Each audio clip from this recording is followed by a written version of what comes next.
Les presentamos ahora a un joven historiador gijonés que trabaja como profesor e investigador en la Universidad de Cambridge. Con tan solo 30 años, su primera publicación en forma de libro está siendo acogida como una contribución esencial por historiadores de todo el mundo. Esta tarde la presenta en la sede del Real Instituto de Estudios Asturianos, en el RIDEA.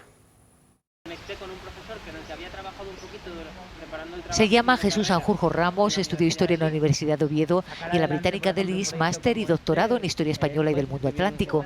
Así comenzó a investigar un fenómeno, el de la esclavitud y su abolición, narrado hasta entonces desde la perspectiva anglosajona.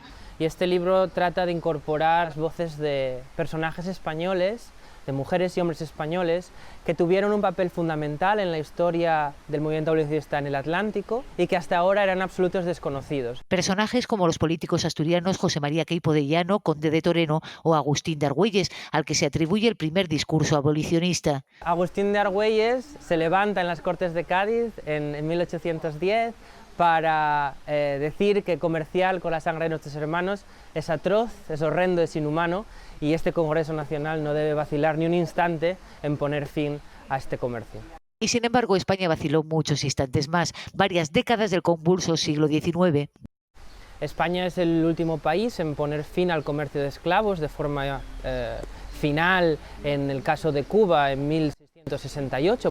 ¿Cómo pudo resistirse España a las exigencias abolicionistas de los países pioneros? ¿Por qué el mismo Agustín Argüelles acabó renunciando a sus ideas filantrópicas? ¿En qué medida otros pensadores y activistas españoles contribuyeron a la condena y la abolición del comercio de esclavos? Jesús Sanjurjo lo explica con todo el rigor histórico y la amenidad de un relato literario en este libro, y esta tarde ofrece una conferencia en Oviedo, en la sede del RIDEA, a las 7.